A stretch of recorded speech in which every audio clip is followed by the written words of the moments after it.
Bapak, Ibu, saudara-saudari terkasih, semoga Tuhan memberi kita damai dan sukacita.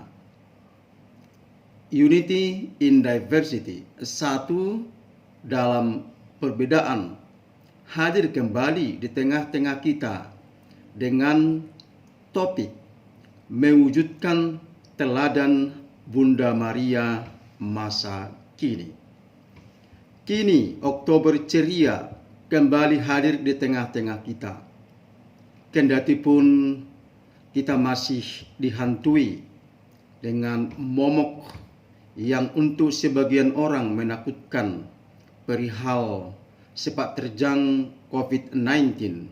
Tetapi sebagai orang Kristen kita harus tetap mengatakan bahwa Tuhan akan melindungi kita senantiasa.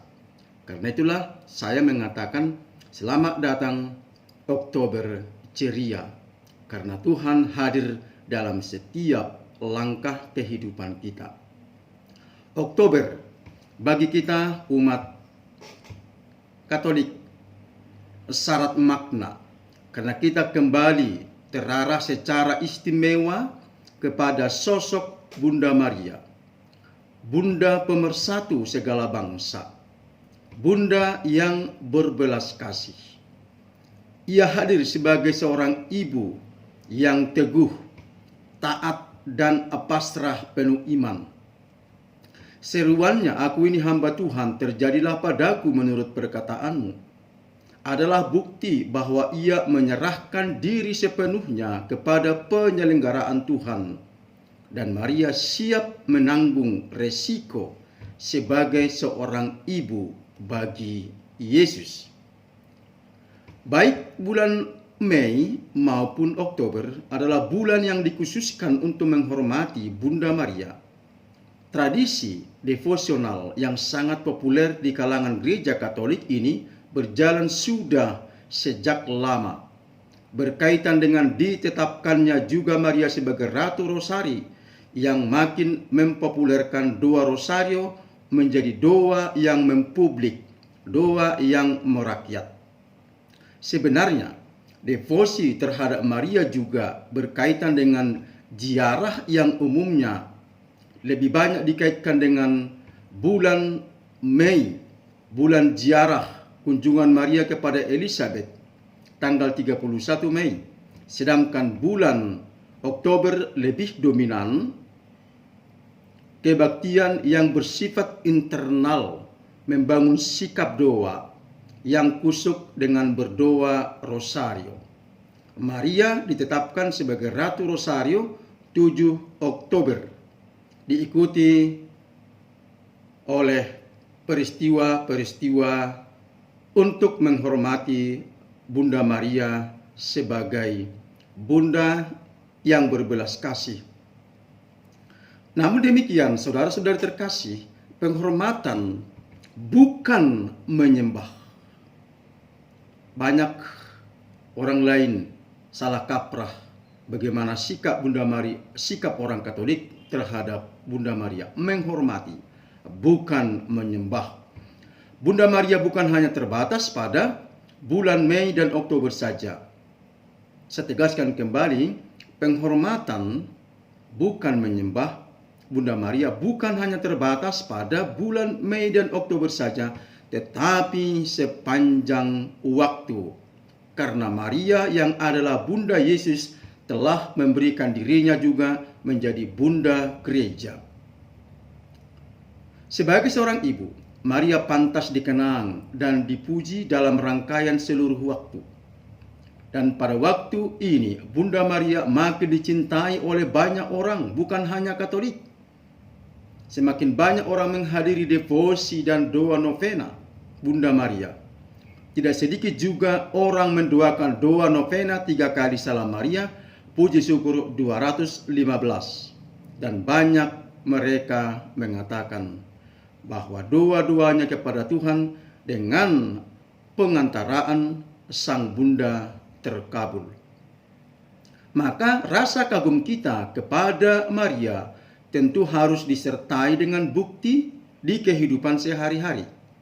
Atau dengan kata lain, rasa kagum kita kepada Bunda Maria jangan hanya tinggal dalam perasaan, tetapi juga buahnya harus terwujud dalam kehidupan sehari-hari.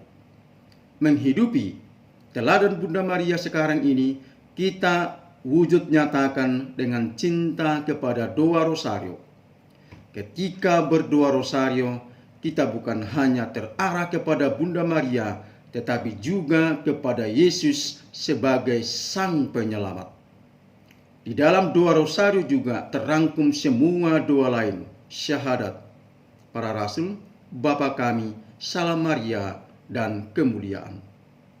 Saudara-saudari yang terkasih, menghidupi teladan Bunda Maria saat ini juga bisa kita wujudkan dengan tetap teguh dalam iman, walau banyak tantangan yang kita alami, khususnya pada masa pandemik ini.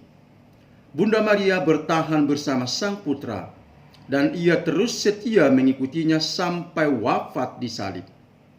Tantangan kita saat ini belum sebanding dengan tantangan yang dialami oleh Bunda Maria.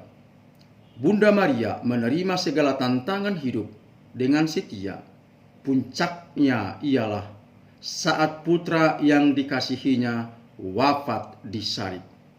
Inilah komitmen dari doa hidupnya. Aku ini hamba Tuhan, terjadilah padaku menurut perkataanmu. Menghidupi teladan Bunda Maria saat ini dengan memberi pendidikan iman kepada anak-anak. Orang tua harus setia mengarahkan dan membimbing anak mereka sesuai dengan semangat dan ajaran kekristenan. Bunda setia berperan sebagai ibu untuk Yesus. Ia menyerahkan seluruh hidupnya untuk Sang Putra. Akhir-akhir ini, banyak orang tua lupa dan lalai akan tugas tanggung jawabnya untuk mendidik anak-anak dan menanamkan nilai hidup rohani kepada mereka, sehingga anak-anak mereka bertumbuh dalam kerapuhan dan kurang iman dan juga kurang kasih sayang. Menghidupi teladan Bunda Maria saat ini tentu dengan sikap taat, rendah hati, lemah lembut.